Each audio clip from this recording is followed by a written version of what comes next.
حضرت ابو ہریرہ رضی اللہ تعالی عنہ سے ایک معروف روایت ہے، اور یہ اسلام کی حقیقی شکل ہمارے سامنے لاتی ہے کہ اسلام کی حقیقی صورت کیا ہے۔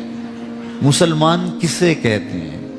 جس کے سجدے زیادہ ہیں، جو رکوع زیادہ کرتا ہے، جس کا قیام بہت لمبا ہوتا ہے۔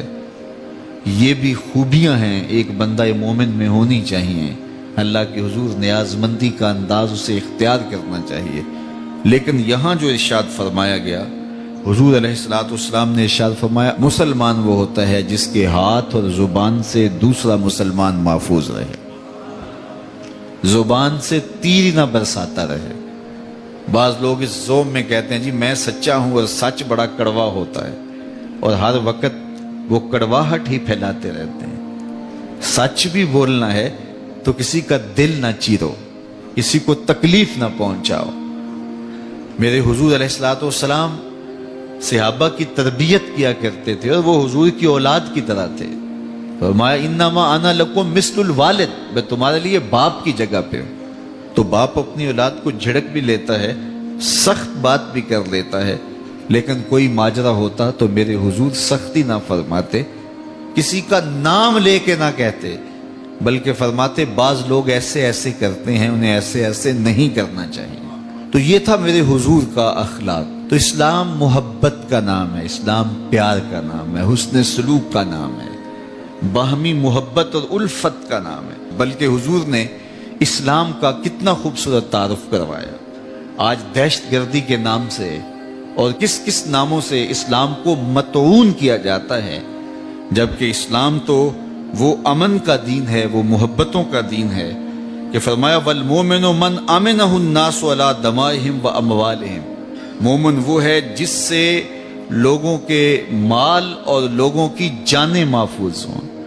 یہ مومن کی پہچان ہے، وہ کسی کی آبرو میں دخل اندازی نہیں کرتا، کسی کے اموال نہیں لوٹتا، لوگوں کی زندگیوں سے نہیں کھیلتا۔ ایک انسان کا قتل کرنا پوری انسانیت کا قتل کرنے کے مترادف ہے۔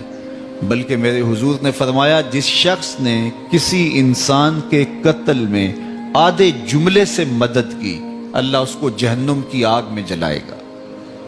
کسی کے قتل پر کسی کو ابھارا، کوئی بات کی، پورا جملہ بھی نہیں تھا، آدھے جملے سے اگر کسی نے کسی کے قتل پہ مدد کی تو اللہ تعالیٰ اس کو جہنم کی آگ میں جلائے گا۔ اب دیکھیے ام المومنین سیدہ عائشہ رضی اللہ تعالی عنہا سے اسلام کی ایک صورت اور اسلام کا ایک رنگ۔ فرمایا وہ شخص مومن نہیں ہے، یعنی کامل مومن نہیں ہے، جو خود تو پیٹ بھر کے کھاتا ہے اور سو جاتا ہے، اور اس کا ہمسایہ بھوکا رہا۔ اگر ہمسایہ بھوکا رہا اور وہ خود پیٹ بھر کے کھا کے سو گیا تو میرے حضور فرماتے ہیں اس کا ایمان کامل ہی نہیں ہے۔ تو مومن کی ذمہ داری ہے کہ وہ اپنے اطراف پہ نظر رکھے۔ ہمارا اسلام ہمیں یہ سکھاتا ہے اپنے ماتحتوں کی ضروریات کو سمجھیں، اپنے ہمسایوں اور اپنے رشتہ داروں، اپنے اقربا اور اپنے عزیزوں کی ضروریات کو سمجھیں، اور جو بس میں ہو وہ پورا کرنے کی کوشش کرے۔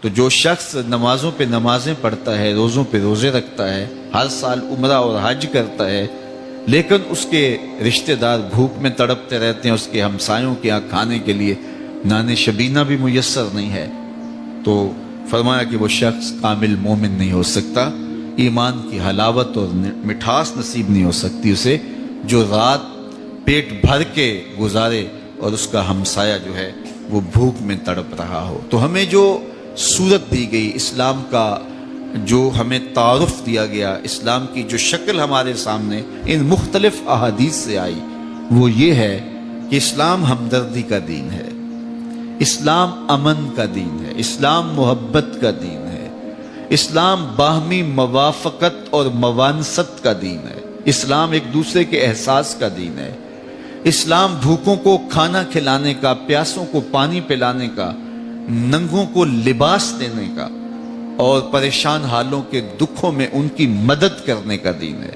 اسلام ہمیں سکھاتا ہے کہ اپنے اطراف پہ نظر رکھو، نگاہ رکھو، اور ہمیں ہر خوشی کے موقع پر غرباء کو اپنے ساتھ شامل کرنے کی تلقین کی گئی ہے۔ اللہ تعالیٰ جل شانہ ہمیں اسلام کی حقیقی تعلیمات سے مالا مال کرے، اور ہمیں امن، محبت، عدل عہد کی پاسداری، وعدوں کی پابندی، سچائی کے دامن کو تھامنا، جو صفات ہیں مسلم کی، وہ ساری کی ساری ہماری روحوں میں اتار دے اور ہمارے من میں چرا دے۔